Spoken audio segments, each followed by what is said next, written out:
Voilà, bonsoir chers téléspectateurs de MD Media TV. Asalaamaaleykum ñu ngi leen di nuyu ñu ngi rafetlu ànd bi ngeen di ànd ak ñun saa su nekk ci seen biir émission au bord du pont ici à Saint-Louis. Comme vous pouvez le constater, pont Faidherbe bi mi ngi nii si sunu ginnaaw tey nag ñu am invité bu mag parce que damay dalal une très grande dame ici à Saint-Louis. Elle s'appelle Maman Ndeye Issa Sow. Maman Ndeye Issa Sow kenn du ko présenté si Ndar man sax sama kàddu lott na ci présenté ko damay bàyyi mu nuyoonteeg téléspectateurs yi présenté ñu wax nu kan mooy Maman Issa Sow. Maman Issa maa ngi lay nuyu. asalaamaaleykum wa rahmatullah. Halilou Bapulo maa ngi lay fay. Merci beaucoup. di la nuyu gën gi nuyu di nuyu Pape Djibril mi sunu technicien waa di nuyu waa MD Media TV ñu waral mbaboor bi di nuyu tamit kullukum kuy auditeur ak auditrice boo xamante ni mi ngi seetaan MD Media TV di nuyu ñëpp daal ci gàttal tey bëgg ci woote bi ngeen ñu woote di dalal bi jërëjëf Maman Issa tey boo ñu doon présenté tey sa bopp parce que ñun tey bu ñuy dalal gan léegi dañuy bàyyi gan gi wax nu mooy kan mooy Maman Issa tey parce que bëgguñu def benn erreur si présentation bi ndax dayo bi nga xamante ne am nga ko ci Ndar ak sa background bëgg nañu xam kan mooy Maman Issa. jërëjëf waa présentation bi nag du yomb ndaxte comme niñ koy waxee rek saabu du fóot boppam ndeysaan dëgg la ndeysaan keneen présenté la moom ngay gën a nekk situation confortable dëgg la mais comme dañ ma laaj rek te gaa ñi di ñu déglu fokk nu wax tuuti rek ci tënk rek jàngalekat lanu doomu Ndar lanu langue de Barbarie lanu jógee sunu ndey ak sunu baay fa lanu jógee ñëpp nañ ñibbi si ñu bare téngi jéen loolu indi ñu téngi jéen ñu yaroo fi màgg fi tubaab fekkaal la liggéey fi ba doon fi tey li nga xamante ni moom ngeen nu xamee ba woonu tey ci di média mooy transformatrice de formateur sur les normes et la qualité des produits locaux transformés. macha allah Maman Issa tey boo ñu doon wax tey si li ngay yëngatu sa activité principale tey lan la. comme su ma ko waxee rek dinaa jëkk wax jàngalekat laa actrice de développement laa ci jàngale bi tamit maa ngi ciy def ay jéego yun ma xàmmeewe comme maa ngi ci structure de protection des droits des enfants yi nekk ci éducation ak yi nekkul ci éducation su ma jëlee COSYDEP coalition synergie des acteurs pour la défense de l'école publique je suis la secrétaire générale donc maa ngi ci foofu suñu ñëwee si xale yi nga xamante ni tamit jànguñu maa ngi ci coalition des acteurs pour la protection des enfants nekk présidente région de Saint-Louis maire rue maison d'encadrement et de réinsertion des enfants de la rue waaw donc ñu ngi ci xale yi nekk encadreur de club d'enfants plan nekk superviseur case des jeunes filles xale yu jigéen yi jàng métier góor nekk tamit formatrice sa jardin d'espoir ci enfant talibé yi maa leen di former ci jardinage ci micro jardinage donc maa ngi ci xale yi maa ngi ci éducation bi surveillante laa nag lycée Charles de Gaulle mais si femmes yi laa gën a nekk te ci laa gën a yàgg te ci laa gën a feeñ ci lañ ma joxe raaya ci lañ ma décoré jàngale bi kenn décoré wu ma si waaye maa ngi ci bu baax 30 ans waaye ci lii ci la ñu xamee ni vraiment am na lu ñu mën d'accord ci transformation yi sax dinañ si ñëw après parce que loolu moo gën a waral sax invitation bi mais dama dégg sa biir wax nga wax ni da ngay nekk ci xale yi nga tudd les enfants de la rue donc ku wax xale wax sensibilité bi loolu am donc est-ce que am ngeen ay soutien yoo xamante ni ñu ngi leen di jàppale ci accompagnement bi nga xamante ni yéen a ngi koy defal xale yi waa sunu benn sœur bu ñuy wax Anne Marie Sow moom moo créé benn association bu ñuy wax AFDEA bi mu créé AFDEA mu am antenne régionale 4 régions la nekk région de Saint-Louis ñu def ma ci présidente léegi AFDEA Saint-Louis moo créé maire rue AFDEA Saint-Louis moo créé Merru. Merru ma nga soor dàgga. D'accord. Nous vivons de dons sporadiques. Des fois dinañ am ay soutien. Merru boo waxee Merru mooy. Maison d'encadrement et de réinsertion des enfants de la rue. D'accord. Des fois dinañ am ay partenaires yu ñuy jàppale ci ay lekk wala ay équipement wala ay yooyu yu demee noonu. Mais des fois la cotisation des membres de l'association AFDEA moom mooy tax structure bi di fonctionner. D'accord. waaw D'accord. D'accord. Est-ce que léegi am ngeen l'accompagnement aussi de l'État maanaam est-ce que État mu ngi jël ay moyens am di leen ko jàppale parce que kuy dimbale ay xale aussi. waaw État ngay dimbale. waaw parce que c'est la responsabilité de l'État aussi d'une part. waaw nous recevons chaque année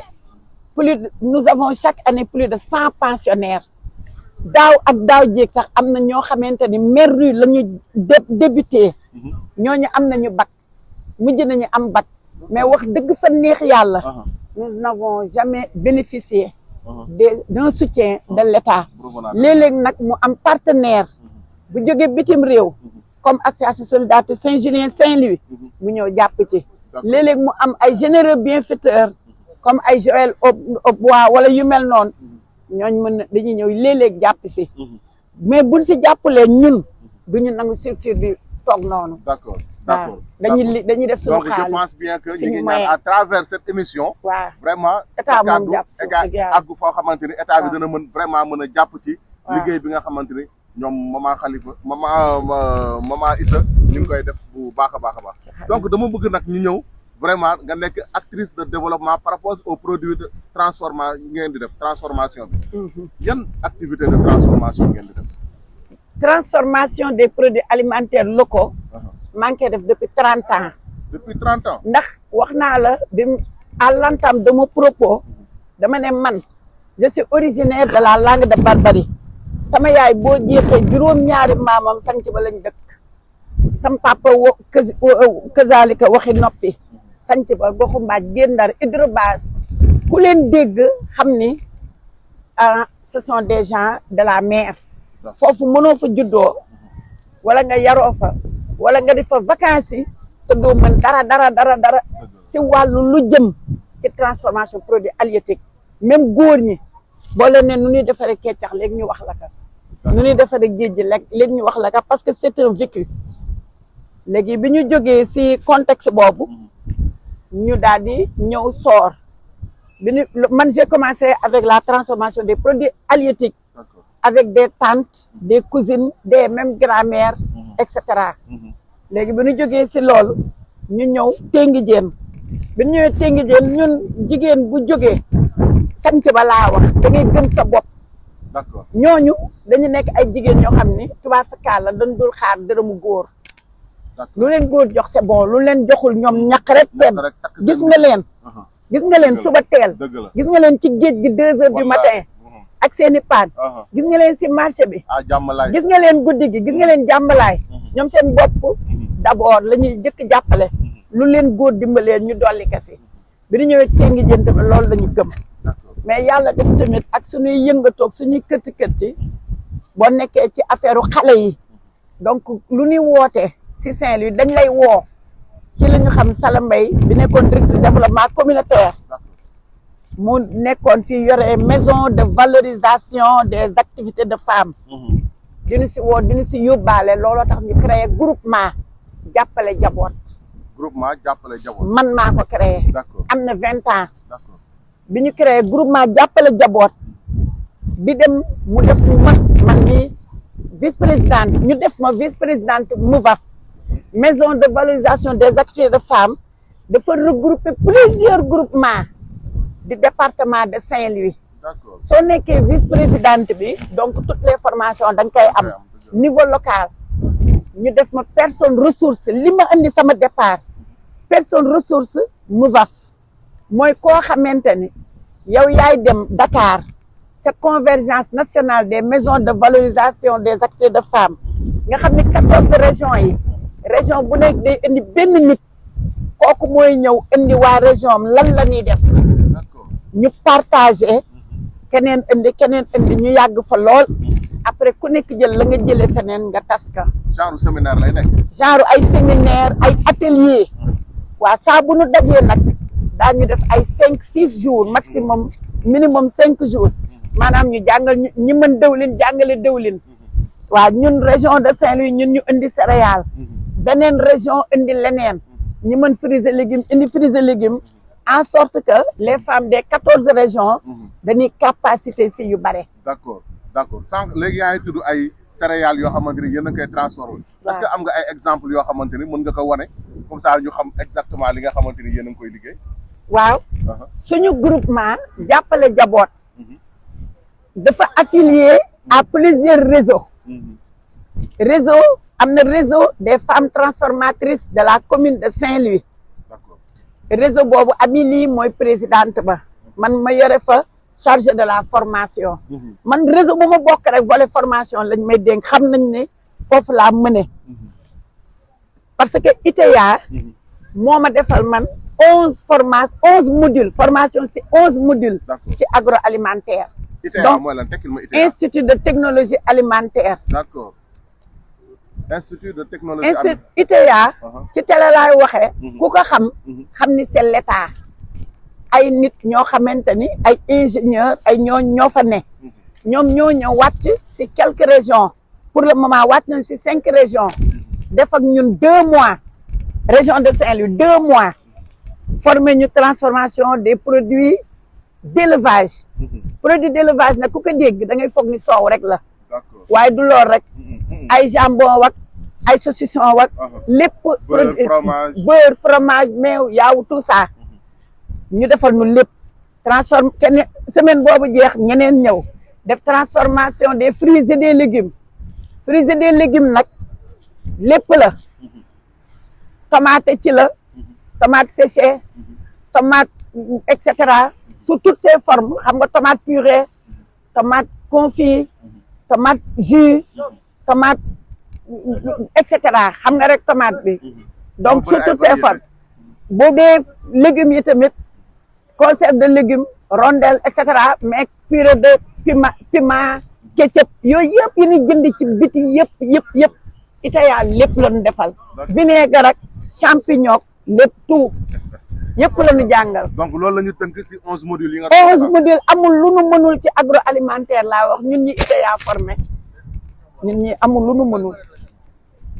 waaw d'accord léegi est-ce que mën nga ñu présenter yenn produits yoo xamante ni am ngeen ko. waaw léegi suñu groupement tout le temps dañuy yëngu ci benn domaine soit temps yi dañ naan ñii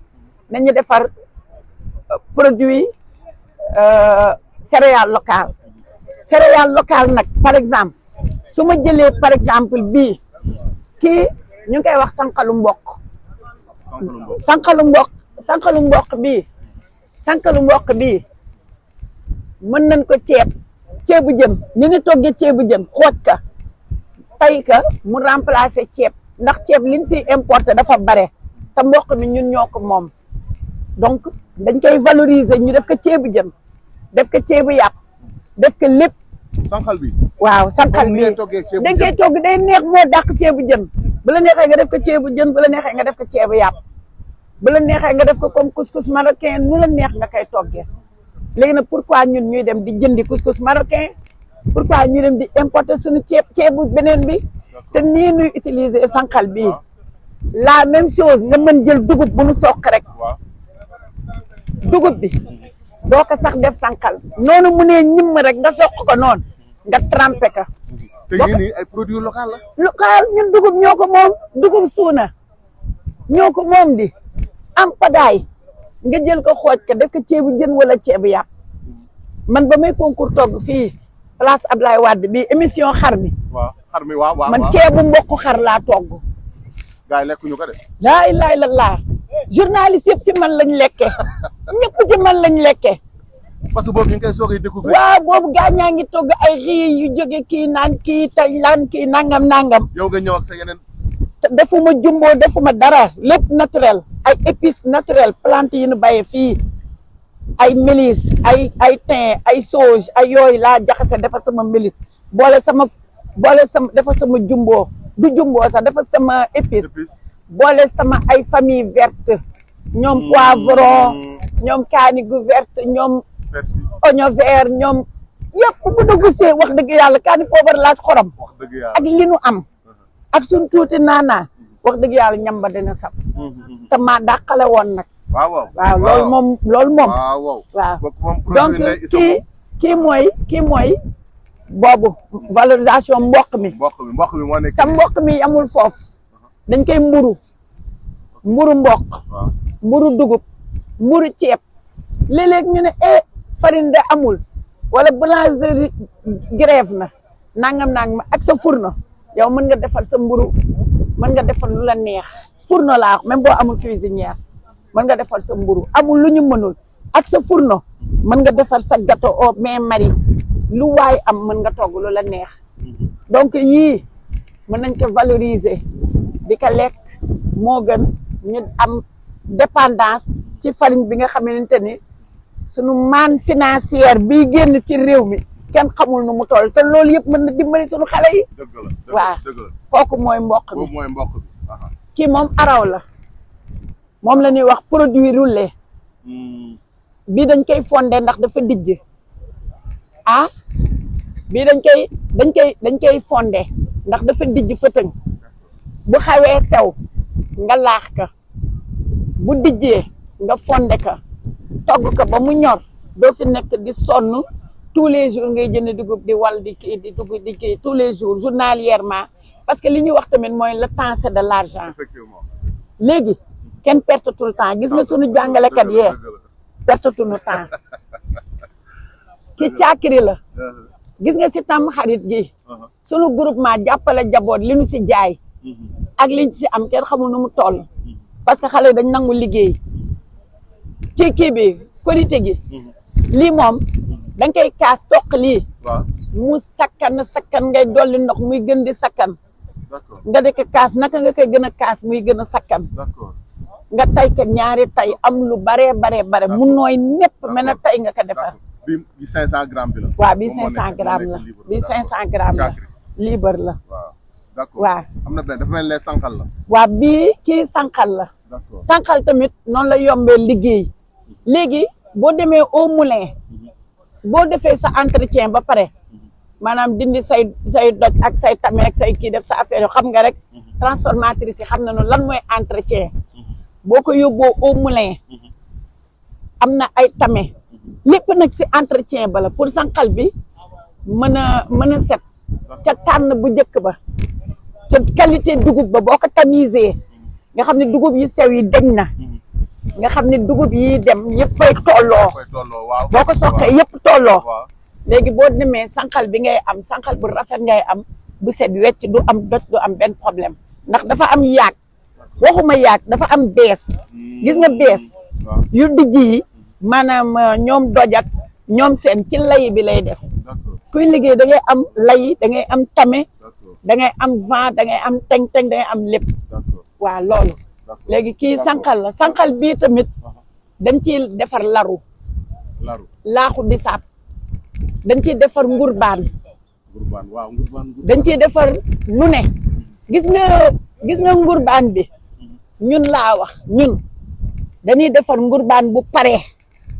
boo xam danga koy weer sa naaj ba am na yàpp bu ñor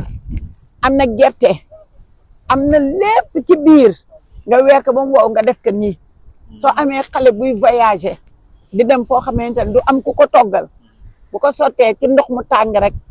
daal di am ngurbaanam day am lu mu soxla te lépp lu riis géej yëpp a ngi ci biir ñebeeg yëpp pare na produit fini la dafa da nga koy weer 4 jours rek boo ko defaree ba pare ba mu ñor yàpp beeg kii yeeg yëpp ba mu ñor da nga koy weer 4 jours lii nga tay ko bàyyi doo ko sóor jaxase ko yóbbante ko naaj bi defar say sachet day ñëw rek sotti ci ndoxam daal di lekk ba suur mu riis mu wér waaw loolu mi ngi noonu léegi à part produits alimentaires yi est-ce que am na yeneen produits yoo xamante ni ay produits cosmétiques la wala yeneen yoo xamante ni waaw nga présenté waaw produits alimentaires yi tamit am na ñoom sirop am na ñooy bisaab am na ñoom champignon am na ñoom vinaigre am na yëpp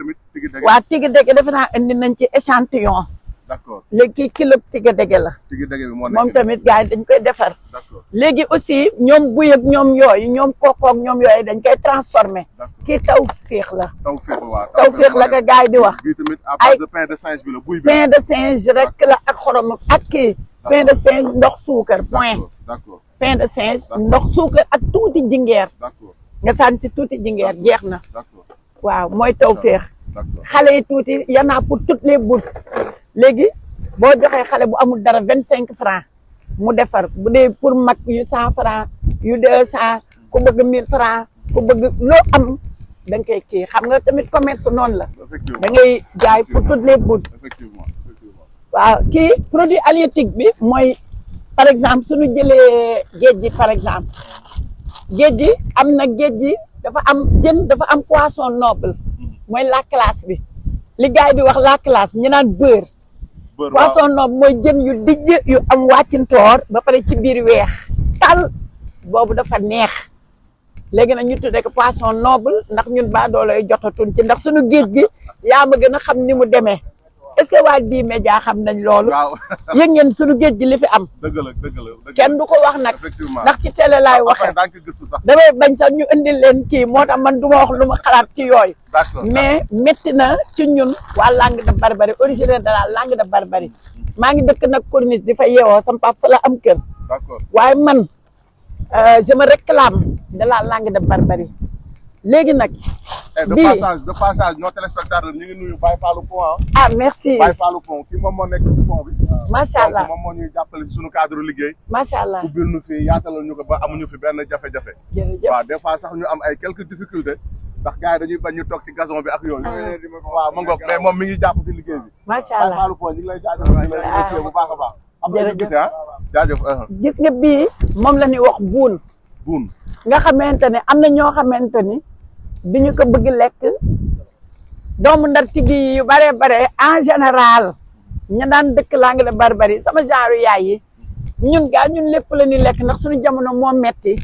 daaw ñu lekk jën bu am wàccin toor comme ay sees ay buun ay koŋ yëkkati ka waa yooyu ñun daaw ñu ko lekk géej gi waa buun la waa ki géej gi buun la bi ñun ñoo ko defar d'accord léegi dañuy defar géej gi Tamba Jang mooy bu sew bi jën lu mu sew buun la yëpp buun la jën lu mu sew boo nu ko joxee dañ koy géej gi ñun bokkuñu nag ni ñu koy liggéeyee jën bu dijj ak jën bu sew bokku ni ñu koy liggéeyee mais ñun dañu am benn pratique bu bees mooy ñun duñu géej gi jën bu nëpp alors que bu jëkk jën bu nëpp lan daan géej léegi nag nutritionniste yi dañu wax li ci ne duñu ko géej gi comme nga dem marché naan jaay ma nëppa géej gi nëppa moom laay def ci dëxin bopp ñun dañ nekk tere waaw léegi kon ban jën ngeen di géej jën bu bees tàq ngay jën moom ngay jël nga géej ko jën bu nëbee nëpp na d'accord lu nëpp na mais kii maman Issa waaw am na ko wax transformation wax conservation waaw est-ce que am ngeen ay usines yoo xamante ne dañ leen permettre ngeen mën conserver seen produit yi waaw léegi xam nga femme transformatrice dafa am ay technique de conservation am xam nga géej gi boo ko conserver tu n'as pas besoin de chambre froide mais jën boo ko conserver dañ la jàngal nan ngay defee tartinerie de poisson maanaam boo amee jën yu bare nan nga koy lan ak lan ngay boole ci xorom ci vinaigre ci kii ba nga xamante ne daa ko mën a conserver ba mu nekk comme cagu jën wala yu mel noonu